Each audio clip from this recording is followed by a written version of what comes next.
ಮೋರೆ ಅವರಿಗೆ ಪರಮ ಪೂಜ್ಯ ಅಪ್ಪಗಳವರಿಂದ ಆಶೀರ್ವಾದವನ್ನು ಮಾಡಲಾಗ್ತಾ ಇದೆ.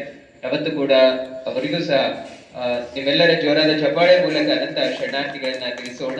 ಕಾರ್ಯಕ್ರಮಕ್ಕೆ ಒಂದು ಅಧ್ಯಕ್ಷತೆಯನ್ನು ವಹಿಸಿ ವೇದಿಕೆಯಲ್ಲಿ ಉಪಸ್ಥಿತರಿರುವ ವಿಶ್ವನಾಥ್ ಮೋರೆ ಸರ್ ಅವರಿಗೂ, ಅದೇ ರೀತಿ ಮುಖ್ಯ ಅತಿಥಿಗಳಾಗಿ ನಮ್ಮ ಮಧ್ಯದಲ್ಲಿ ಉಪಸ್ಥಿತರಿರುವ ಆರಂಭದಲ್ಲಿ ಬಹಳ ಒಳ್ಳೆ ರೀತಿಯಿಂದ ತಮ್ಮ ವಿಚಾರಗಳನ್ನ, ಅತ್ಯಂತ ಆತ್ಮೀಯತೆಯ ನುಡಿಗಳನ್ನ ನಮ್ಮೊಂದಿಗೆ ಹಂಚಿಕೊಂಡಿರುವ ಮಾಜಿ ಅಧ್ಯಕ್ಷರು ಎಪಿಎಂಸಿ ಭಾಲ್ಕಿಯ ಶಿವಕುಮಾರ್ ಮೇತ್ರಿ ಅವರಿಗೂ ಕೂಡ ಪೂಜ್ಯ ಅಪ್ಪಗಳವರು ಆಶೀರ್ವದಿಸ್ತಾ ಇದ್ದಾರೆ. ನೀವು ಕೂಡ ಜೋರಾದ ಚಪ್ಪಾಳೆಯನ್ನ ತಟ್ಟಿ ಅವರಿಗೆ ಅನಂತ ಶರಣಾರ್ಥಿಗಳನ್ನ ಸಲ್ಲಿಸೋಣ.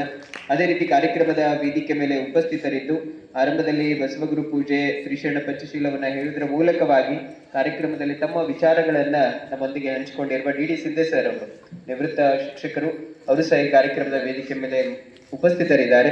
ಅವರಿಗೂ ಪೂಜ್ಯ ಅಪ್ಪಗಳವರಿಂದ ಆಶೀರ್ವಾದವನ್ನು ಮಾಡಲಾಗ್ತಾ ಇದೆ. ನಿಮ್ಮೆಲ್ಲರ ಚಪ್ಪಾಳೆ ಮೂಲಕ ಅವರಿಗೂ ಕೂಡ ಅನಂತ ಶರಣಾರ್ಥಿಗಳನ್ನ ತಿಳಿಸ್ತಾ, ಜೊತೆಗೆ ಇಲ್ಲಿವರೆಗೆ ಬಹಳ ಅರ್ಥಪೂರ್ಣವಾಗಿ ಗೌತಮ ಬುದ್ಧರ ಕುರಿತಾಗಿ, ಶಿವಾನುಭಾವ ಗೋಷ್ಠಿಯ ಕುರಿತಾಗಿ, ಶಿವನಾಗಮಯವರ ಸ್ಮರಣೋತ್ಸವದ ಈ ಕಾರ್ಯಕ್ರಮದಲ್ಲಿ ಅನುಭವದ ನುಡಿಗಳನ್ನ ನುಡಿದಿರ್ತಕ್ಕಂಥ, ಯಾವತ್ತೂ ಕೂಡ ಭಾಲ್ಕಿಯಲ್ಲಿ ಶರಣರ ಜಯಂತಿಗಳ ಕಾರ್ಯಕ್ರಮ ಇರಬಹುದು, ಎಲ್ಲವೂ ಬಹಳ ಒಳ್ಳೆ ರೀತಿಯಿಂದ ಪ್ರತಿ ತಿಂಗಳು ಕಾರ್ಯಕ್ರಮಗಳನ್ನ ವಚನ ಸಾಹಿತ್ಯ ಪರಿಷತ್ ವತಿಯಿಂದ ಮಾಡ್ಕೊಂಡು ಬಂದಿರುವ ಅಧ್ಯಕ್ಷರಾದಂಥ ಗುಂಡಪ್ಪ ಸಂಗಮಕರ್ ಅವರಿಗೂ ಪೂಜ್ಯರು ಆಶೀರ್ವದಿಸ್ತಾ ಇದ್ದಾರೆ. ತಾವುಗಳು ಕೂಡ ಅವರಿಗೆ ಚಪ್ಪಾಳೆಯನ್ನ ತಟ್ಟಿ ಅನಂತ ಶರಣಾರ್ಥಿಗಳನ್ನ ಸಲ್ಲಿಸೋಣ.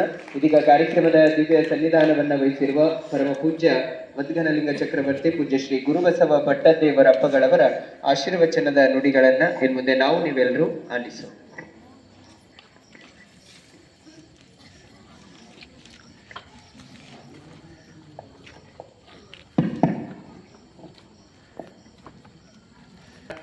ಒಂದು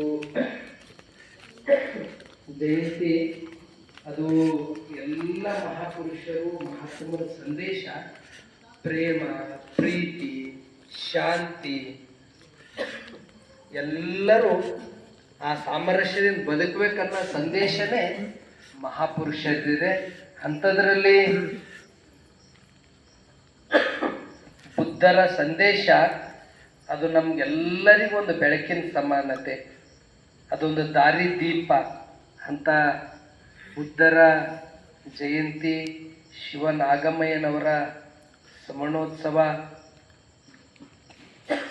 498ನೇ ಶಿವಾನುಭವ ಗೋಷ್ಠಿ, ಈ ಸಮಾರಂಭದ ಸಾನ್ನಿಧ್ಯ ವಹಿಸಿರ್ತಕ್ಕಂಥ ಭಂತೆ ಕಶ್ಯಪ್ ಅವರು ಈಗಾಗಲೇ ಆರಂಭದಲ್ಲೆಲ್ಲ ಬುದ್ಧನ ವಿಚಾರಗಳು, ಬಸವಣ್ಣವ್ರ ವಿಚಾರಗಳು ಅವ್ರು ಭಾಳ ಚಲೋ ಹೇಳಿದ್ದಾರೆ.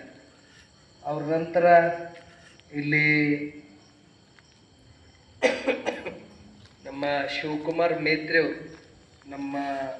ಅವ್ರದೆಲ್ಲ ಮಕ್ಕಳು ಮಠದಲ್ಲಿ ಗುರುಕುಲದಲ್ಲಿ ಓದಿ ಇವತ್ತು ಒಂದು ಒಳ್ಳೊಳ್ಳೆ ಅವರು ಸ್ಥಾನದಲ್ಲಿ ಇದ್ದಾರೆ ಅವ್ರ ಮಕ್ಕಳು. ಅಂಥವರು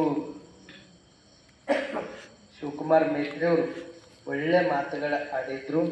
ಅದೇ ರೀತಿ ನಮ್ಮವರೇ ಆಗಿರ್ತಕ್ಕಂಥ ನಮ್ಮ ತೊಗಲೂರಿನ ಡಿ ಸಿಂಧೆ ಅವರು ಶಿಕ್ಷಕರು, ಒಳ್ಳೆಯ ಅನುಭಾವಿಗಳು. ಅವರು ಇಡೀ ಬುದ್ಧನ ಬದುಕನ್ನು ಅವರು ನಮಗೆ ಚಿತ್ರಣ ಬರುವಂಗ ಮಾತಾಡಿದ್ರು. ಅದರ ನಂತರ ನಮ್ಮ ಗುಂಡಪ್ಪ ಸಂಗಮಕರು ಎಲ್ಲ ಶರಣರ ಜಯಂತಿಗಳನ್ನು, ಇಡೀ ಬಸವಣ್ಣನವರನ್ನು ತತ್ವಗಳನ್ನು ಬದುಕಿನಲ್ಲಿ ಅಳವಡಿಸಿಕೊಂಡವರು ಗುಂಡಪ್ಪ ಸಂಗಮಕರು. ಅವರು ಭಾಳ ಒಳ್ಳೆ ಮಾತುಗಳ ಆಡಿದ್ದಾರೆ. ಒಟ್ಟಾರೆ ಎಲ್ಲರೂ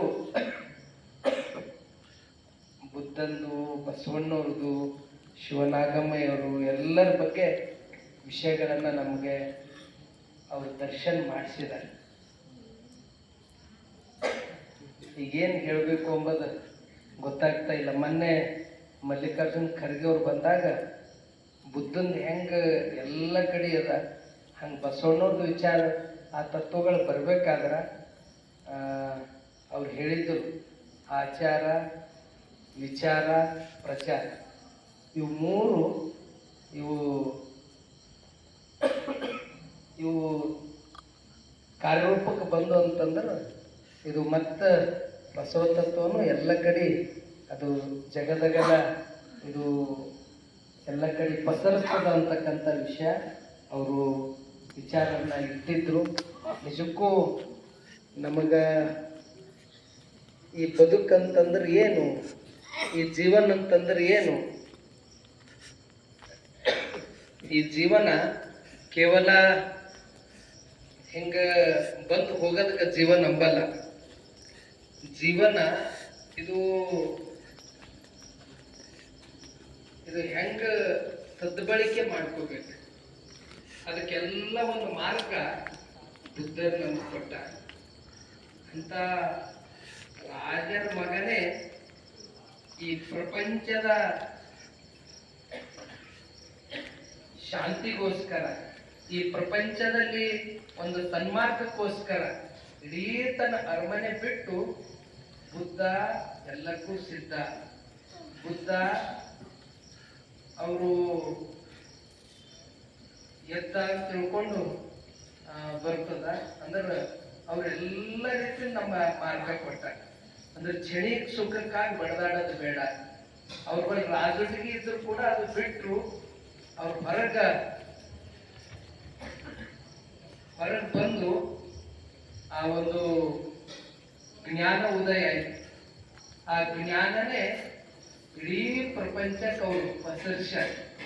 ಆ ಬುದ್ಧನ ವಿಚಾರಗಳೇ ಬಸವಣ್ಣವರು ನಮ್ಗೆ ಇವತ್ತು ಏನಾದರೂ ಬಸವಣ್ಣವ್ರು ಕೊಟ್ಟಾರಂದ್ರೆ ಅದ್ರ ಹಿಂದೆ ಬೆಳಕು ಯಾರಾದ್ರೂ ಇದ್ರೆ ಅದು ಭಗವಾನ್ ಬುದ್ಧನಿದೆ.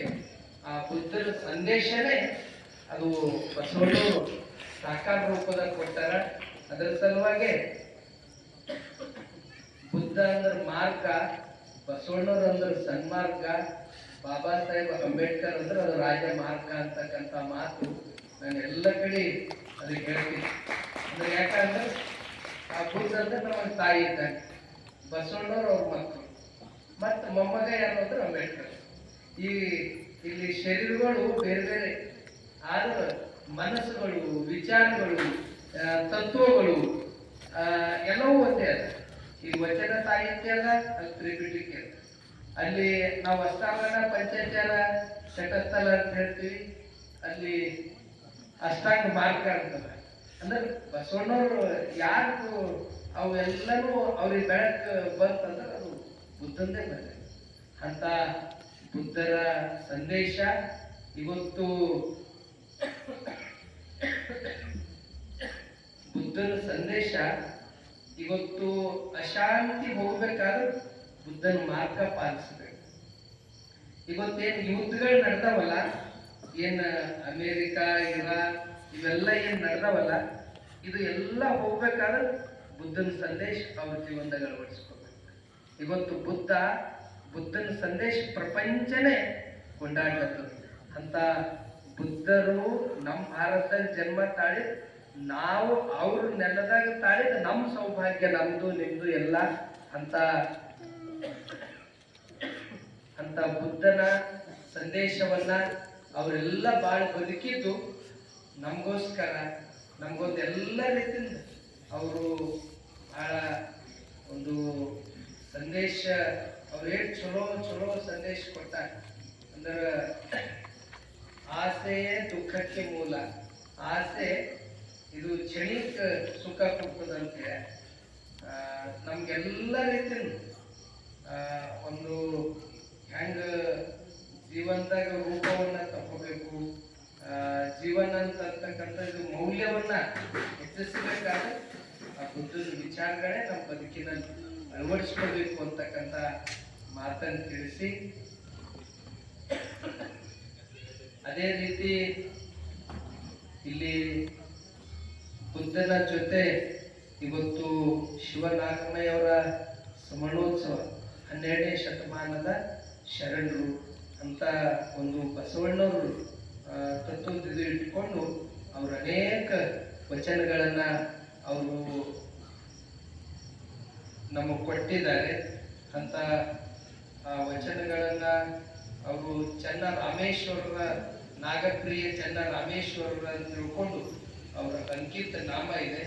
ಹೀಗಾಗಿ ಅವ್ರು ಕೊಟ್ಟಿರ್ತಕ್ಕಂಥ ಅನೇಕ ವಚನಗಳು ನಮ್ಗೆಲ್ಲರಿಗೂ ಅವು ಒಂದು ಮಾರ್ಗಸೂಚಿ ಆಗಿವೆ ಅಂತಕ್ಕಂಥ ಮಾತನ್ನು ತಿಳಿಸಿ, ಮತ್ತೊಮ್ಮೆ ಈ ಒಂದು ಇಂಥ ಕಾರ್ಯಕ್ರಮದಲ್ಲಿ ಪಾಲ್ಗೊಂಡು ಈ ಕಾರ್ಯಕ್ರಮಕ್ಕೆ ಒಂದು ಗೌರವ ತಂದುಕೊಟ್ಟಂತ ಸಿಂಧೆಯವರಿಗೂ, ಮೇತ್ರಿಯವರಿಗೂ, ನಮ್ಮ ಸಂಗಮಕರ್ ಅವರಿಗೂ, ವಿಶ್ವನಾಥ್ ಮೋರೆ ಅವರಿಗೂ, ಅಂತೆಯವರಿಗೂ, ಮತ್ತೊಮ್ಮೆ ಅವರೆಲ್ಲರಿಗೂ ಭಕ್ತಿಪೂರ್ವಕ ಶರಣಾರ್ಥಿಗಳನ್ನು ಸಲ್ಲಿಸಿ